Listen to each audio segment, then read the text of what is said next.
आंध्र प्रदेश के विशाखापट्टनम के पास बसा एक छोटा सा गांव तरलुवाड़ा, जहां ना बैंक है ना एटीएम, अचानक दुनिया भर की सुर्खियों में आ गया है। गांव के बाहर लगे विशाल होर्डिंग्स पर दर्जनों नेताओं के चेहरों के साथ बोल्ड अक्षरों में लिखा है वेलकम गूगल वेलकम। वजह है गूगल का $15 बिलियन का निवेश, जो यहां दुनिया के सबसे बड़े एआई डेटा सेंटर्स में से एक बनने जा रहा है। सिर्फ 2,500 की आबादी वाला यह गांव अब भारत के एआई भविष्य की सबसे बड़ी कहानी का केंद्र बन चुका है। लेकिन क्या ग्रामीण इस बदलाव के लिए तैयार हैं? तरलुवाड़ा की आबादी 2,500 की लगभग है। भारत का यह छोटा सा गांव आंध्र प्रदेश के विशाखापट्टनम शहर के किनारे बसा है। रिपोर्टों के अनुसार गांव में लगे बड़े से होर्डिंग में लिखा गया है वेलकम गूगल वेलकम। इन वाक्यों के साथ स्थानीय नेताओं की फोटो होर्डिंग में लगी है। यही विशाखापट्टनम का वो इलाका है जहां देश की एआई किस्मत लिखने की तैयारी हो रही है। हालांकि स्थानीय लोगों की कुछ चिंताएं भी हैं। उन्हीं चिंताओं के साथ साथ यहां बुलडोजर से जमीन को समतल करने का काम शुरू हो गया है, ताकि डेटा सेंटर बनाने का काम रफ्तार पकड़ पाए। न्यूयॉर्क टाइम्स की रिपोर्ट के अनुसार विशाखापट्टनम को देश की एआई राजधानी के रूप में डेवलप करने की तैयारी है। यहां बड़े बड़े डेटा सेंटर लगाने के लिए दिग्गज कंपनियां अपनी दिलचस्पी दिखा रही हैं। जिस 1 गीगावाट डेटा सेंटर को बनाने के लिए जमीन को समतल किया जा रहा है, वह गूगल की 1.25 लाख करोड़ रुपए की परियोजना का हिस्सा है। रिपोर्ट के अनुसार आंध्र प्रदेश की सरकार राज्य में डेटा सेंटरों के विकास से बहुत उम्मीदें रखे हुए है। मंत्रियों और अधिकारियों को उम्मीद है कि इससे विकास को बढ़ावा मिलेगा।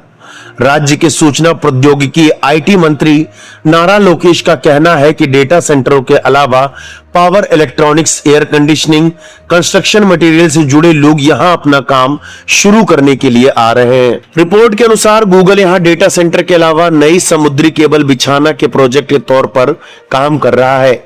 इसके अलावा रिलायंस का एक ज्वाइंट वेंचर यहां डेटा सेंटर बनाने जा रहा है। इन दोनों डेटा सेंटरों के बनने से देश की डेटा सेंटर क्षमता 2025 के मुकाबले 2 गुना हो जाएगी। इस विकास के बावजूद स्थानीय लोगों की कुछ चिंताएं भी हैं।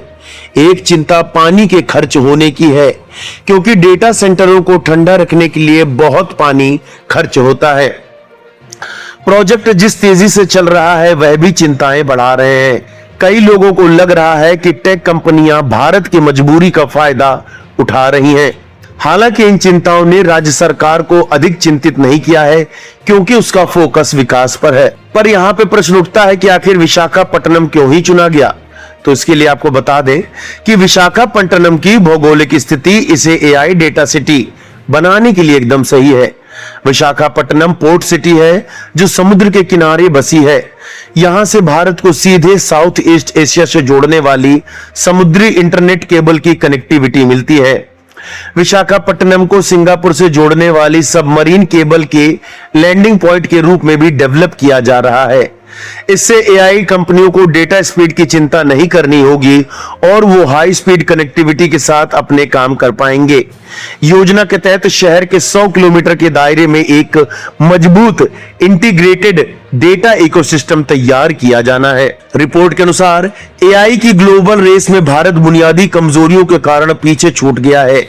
निवेश के मामले में ताइवान और दक्षिण कोरिया जैसे देश आगे हैं, जो एआई चिप और एडवांस टेक्नोलॉजी बनाते हैं। वहीं भारत की पहचान नई खोज करने वाले देश के तौर पर नहीं, बल्कि विदेशी तकनीक को उपयोग करने वाले देश की है। हालांकि जिस तरह से देश में एआई डेटा सेंटर का विकास नई तकनीकों पर काम हो रहा है, उससे एक नई पहचान बनने की दिशा में राह निकलती हुई दिख रही है।